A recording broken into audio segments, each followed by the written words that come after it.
ตำนานผีสาวห้อง609 ณ หอพักแห่งหนึ่งในกรุงเทพ หอพักแห่งนี้มีตำนานเล่าขานกันว่ามีผีสาวอยู่ห้อง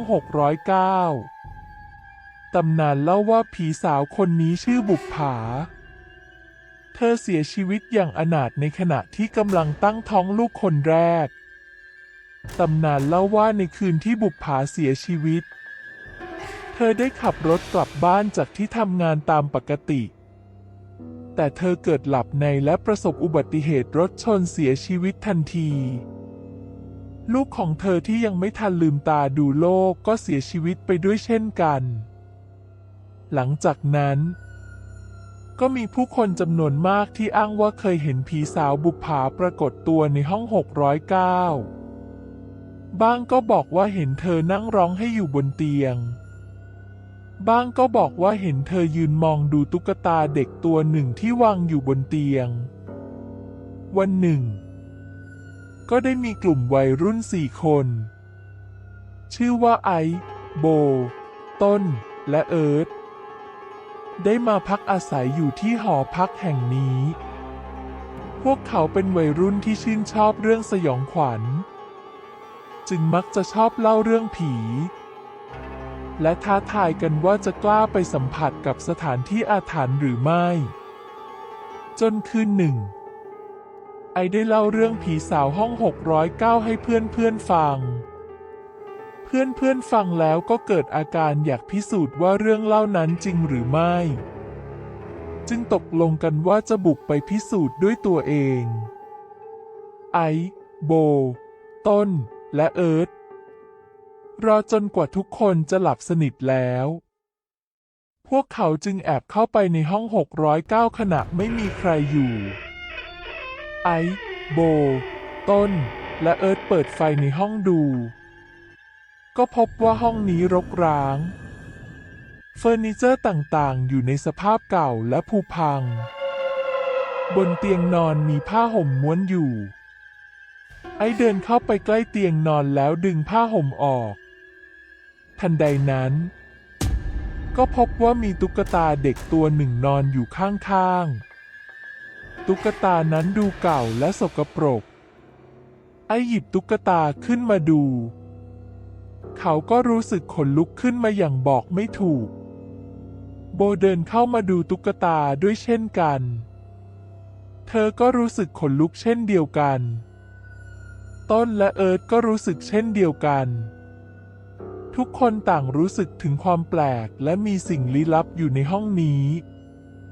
พวกเขาจึงรีบออกไปจากห้อง609ทันที คืนนั้น ไอซ์ โบ ต้น และเอิร์ธพวกเขาต่างก็ฝันเห็นผีสาวห้อง609 ผีสาวแต่งกายชุดสีขาวเธอมีใบหน้าที่งดงาม แต่แววตาของเธอเต็มไปด้วยความเศร้าโศก ในฝัน ไอเห็นผีสาวบุปผาเดินเข้ามาหาเธอ เธอบอกกับไอว่าเธอกำลังตามหาลูกของเธออยู่ เธอมีใบหน้าที่เศร้าส้อยและดูสิ้นหวัง ไอรู้สึกใจหาย เธอรู้ว่าผีสาวบุปผากำลังทุกข์ทรมานมาก คุณกำลังตามหาอะไรเหรอคะ ไอถาม ฉันกำลังตามหาลูกชายของฉัน ฉันต้องการที่จะไปหาเขา ในฝันนั้น ไอและผีสาวบุปผาเดินออกจากหอพักไปด้วยกัน พวกเขาเดินไปตามถนนที่เงียบสงัด ไอรู้สึกขนลุกขึ้นมาอย่างบอกไม่ถูก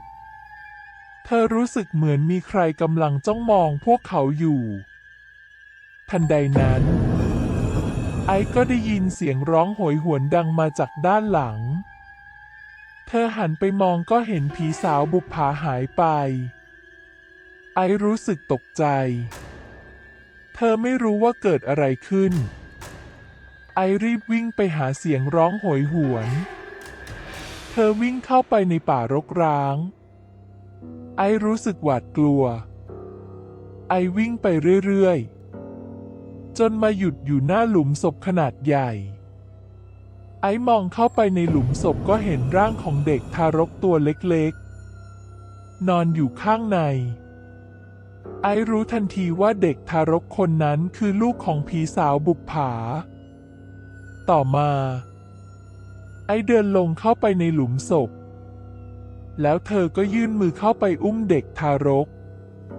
เธอรู้สึกถึงความอบอุ่นจากเด็กทารกคนนั้นไอซ์รู้ว่าเธอจะต้องช่วยเด็กทารกคนนี้ให้ได้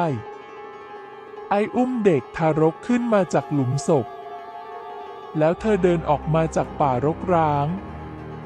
ทันใดนั้นเธอก็เห็นผีสาวบุปผาไอซ์เดินไปหา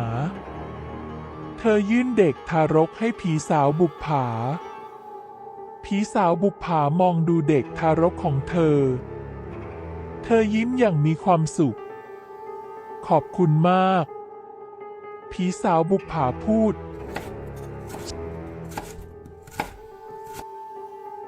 ผีสาวบุปผาอุ้มเด็กทารกไว้ในอ้อมแขนของเธอทันใดนั้นผีสาวบุปผาและเด็กทารกหายวับไปต่อหน้าต่อตาของไอซ์ตกใจ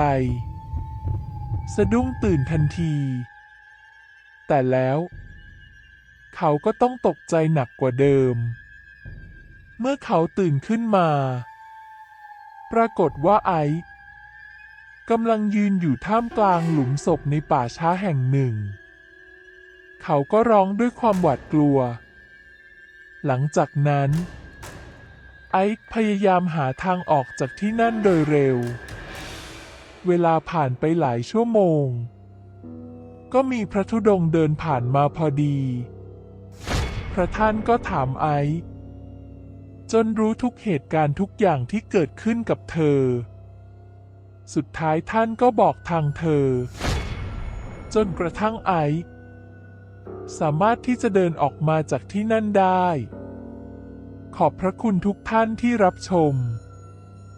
แล้วพบกันใหม่ครับ